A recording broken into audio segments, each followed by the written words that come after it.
మనకి ఎలాంటి వైద్యం అందుబాటులో ఉంది, మెడ నొప్పి వచ్చినా బ్యాక్ పెయిన్ వచ్చినా మీకు ఇమ్మీడియట్గా చెప్పేది ఏంటంటే బెల్ట్ వేసుకోమని. మెడకు ఒక బెల్ట్, నడుముకో బెల్ట్ వేసుకోమని చెప్తారు. ఎందుకంటే వాటికి ట్రీట్మెంట్ లేదు. ఎందుకు? ఓన్లీ పెయిన్ కిల్లర్స్ అవి ఇవి ఇచ్చి ఇంకా డ్యామేజ్ చేయడమే స్టార్టింగ్ స్టేజ్లో జరిగే ట్రీట్మెంట్. ఫిజియోథెరపీ అలాంటివి చెప్తారు. ఫిజియోథెరపీ వల్ల మీ డిస్క్లు ఏవి అదే సెట్ కావు. జస్ట్ కేవలం మీద ఆ కండరాల నొప్పులు అవి కొన్ని రోజులు మేనేజ్ అవుతాయి. అంటే ఇవన్నీ మేనేజ్మెంట్ టెక్నిక్సే. మనం పెయిన్ కిల్లర్ వేసుకున్నా, బెల్ట్ వేసుకున్నా, లేకపోతే ఫిజియోథెరపీ తీసుకుని ఇవన్నీ దీర్ఘకాలికంగా మేనేజ్మెంట్ చేయగలం. దీనివల్ల కొంత స్టార్టింగ్ స్టేజ్లో ఉంటే మీకు అదంతలా అదే ఒక రోజు నొప్పి ఎక్కువ ఉంటుంది, ఒక రోజు తక్కువ ఉంటుంది. సో మీరు ఫిజియోథెరపీ ఏది తీసుకున్నా తీసుకోకపోయినా 2 రోజులు రెస్ట్ తీసుకుంటే అదే తగ్గిపోతుంది. కానీ కొంచెం అది రోజు రోజు తీవ్రత అనేది పెరిగిపోతున్న కొద్దీ మనకి ఈవెన్ పెయిన్ కిల్లర్ కూడా ఉపశమనం ఇయ్యదు, ఫిజియోథెరపీ కూడా ఉపశమనం ఇయ్యదు. అలాగే మీరు మెల్లిమెల్లిగా ఇంకా సమస్య పెరిగిపోతున్న కొద్దీ, ముదిరిపోతున్న కొద్దీ మీ రోజువారీ చర్యలు కూడా మీరు అస్సలు సరిగ్గా చేసుకోలేని పరిస్థితి క్రియేట్ అవుతుందండి. సో అలాంటప్పుడు మనం పూర్తిగా డాక్టర్ దగ్గరికి వెళ్ళి, సర్జన్స్ దగ్గరికి వెళ్ళి మనం సబ్మిట్ అయిపోతాం. డాక్టర్ గారు మాకు ఏమైనా చేసి తగ్గించండి అని. కానీ అక్కడే మనకు చాలా రాంగ్ ఆప్షన్స్ ఏర్పడుతున్నాయి. ఎందుకంటే 99.9% దాదాపు చెప్పాలంటే ఎక్కువ శాతం వెన్నుపూస సమస్యలకు సంబంధించిన సర్జరీస్ ఫెయిల్ అయ్యే అవకాశం ఉంది. ఎందుకంటే ఆ డిస్క్ ఏమాత్రం బయటకు వచ్చిన డిస్క్ని కట్ చేసే ప్రాసెస్లో మీకు సెంట్రల్ నర్వస్ సిస్టమ్కి ఏమాత్రం కూడా డ్యామేజ్ జరిగినా పూర్తి స్థాయిలో మీ కాళ్ళు చేతులు పడిపోయే అవకాశం ఉంది. అండ్ అది పర్మనెంట్ డ్యామేజ్. మళ్ళీ దాన్ని రికవర్ చేసుకునే ఏ వైద్యంలో కూడా దాన్ని రికవర్ చేసుకునే అవకాశం లేదండి. సో మీరు ఒక జనరల్ ఫిజిషియన్ దగ్గరికి వెళ్తే, లేకపోతే మీ ఫ్యామిలీ డాక్టర్ దగ్గరికి వెళ్తే ఎవరు కూడా మీకు పెయిన్ కిల్లర్ వేసుకోండి, రెస్ట్ తీసుకోండి, వదిలేయండి, ఏదో ఒకటి చేసుకోండి, కానీ ఆపరేషన్ మాత్రం చేసుకోకండి అని చెప్తారు.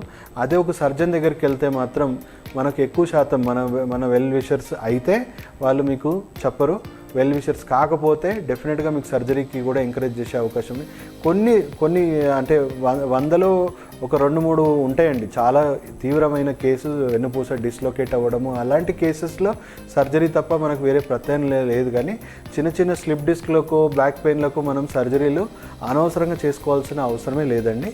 దానికి చక్కటి పరిష్కారం ఏంటి? ప్రపంచ ఆరోగ్య సంస్థ కానీ, లేకపోతే చాలా రకాల పెద్ద సంస్థలు మనకు ఏ వైద్యం తీసుకుంటే దీనికి సంపూర్ణ పరిష్కారం ఉంది అంటే ఫస్ట్ యాక్యుపంక్చర్ అండి. దాంట్లో యాక్యుపంక్చర్లో మీ డిస్క్లని పూర్తి స్థాయిలో కాకుండా 80-90% మనం డిస్క్లని మళ్ళీ సెట్ చేయొచ్చండి. తీవ్రత పట్టి మీకు టైం పడుతుంది. అంటే మీకు స్టార్టింగ్ స్టేజ్లో వస్తే కేవలం 1 to 2 monthsలో మిమ్మల్ని ఆ డిస్క్లని మళ్ళీ సెట్ చేయొచ్చు. అదే చాలా దీర్ఘకాలికంగా మీకు బాగా ముదిరిపోయి చాలా డ్యామేజ్ ఎక్కువ ఉంటే మీ పనులు కూడా మీరు చేసుకోలేని పరిస్థితిలో దీర్ఘకాలికంగా మీరు పూర్తి స్థాయిలో క్రానిక్ డిసీజ్ స్టేజ్లో వస్తే మీకు 3 నెలల నుంచి 6 నెలలు, అంటే మల్టిపుల్ డిస్క్ ప్రొలాప్సెస్ ఉన్న వాళ్ళకి కూడా 3 నెలల నుంచి 6 నెలలు పట్టొచ్చండి. మా అనుభవంలో ఒక 3 to 4 monthsలో మేము దాదాపు 80-90% డిస్క్లన్నీ కూడా ఎంఆర్ఐ రిపోర్ట్లు నార్మల్ రావడము, లేకపోతే 70-90% తీవ్రత తగ్గి వాళ్ళకి ఎలాంటి బ్యాక్ పెయిన్, ఎలాంటి సియాటికా నరం నొప్పి కానీ, మెడ నొప్పి కానీ, ఫ్రోజన్ షోల్డర్ కానీ కండిషన్స్ అన్నీ కూడా కంప్లీట్గా క్యూర్ అవుతున్నాయి. అంటే ఒక 70% మనం ఇంప్రూవ్ చేసినా మీకు దాదాపు నొప్పులు ఉండయండి. కేవలం 60-70% కంటే ఎక్కువ తీవ్రత ఉన్న వాళ్ళకి మాత్రమే మనకు నొప్పులు ఉంటాయి. కానీ ఓ 70% ఇంప్రూవ్మెంట్ తీసుకొచ్చామంటే నొప్పులు అసలు ఉండవు. సో మనం ఇంత మంచి చక్కటి పరిష్కారం పెట్టుకొని అనవసరమైన సర్జరీలు, అనవసరమైన మందులు మీరు తీసుకోవడానికి ముందుకు వెళ్ళకండి. ఎప్పుడైనా ఇలాంటి సమస్య వస్తే 2nd, 3rd కన్సల్టేషన్స్ కూడా చేయండి. ఎందుకంటే మీరు అనవసరంగా ప్రొసీజర్ చేసుకుంటున్నారా ఏంటి అనేది డెఫినెట్గా కనుక్కోండి. ఎందుకంటే సర్జరీస్ అనేది ఎప్పుడు కూడా ఫస్ట్ లైన్ ఆఫ్ ట్రీట్మెంట్ కాదండి. మీరు ఇవన్నీ ప్రయత్నించి వేరే ఏ అవకాశం లేదు మీకు అన్నప్పుడే మీరు చేసుకోవాల్సిన ట్రీట్మెంట్, కానీ సర్జరీ ఎప్పుడు కూడా ఫస్ట్ లైన్లో తీసుకోవద్దండి. సో వెన్ను సమస్యలకు సంపూర్ణమైన పరిష్కారం ఉందండి. మా దగ్గర ఇప్పటికి కూడా ఒక కేసు కూడా ఫెయిల్ అవ్వలేదు. సర్జరీ ఫెయిల్ అయిన కేసెస్ కూడా మేము సక్సెస్ చేశాము. కానీ నరాలు ఒకసారి తెగిపోతే వాళ్ళని మాత్రం మేము ఇలాంటి డ్యామేజ్ నుంచి మేము మళ్ళీ రికవర్ చేయడం అసాధ్యం అండి. మీ లైఫ్ స్టైల్లో ఏమేమి మార్పులు చేయాలో అది ఇమ్మీడియట్గా చేసుకోండి.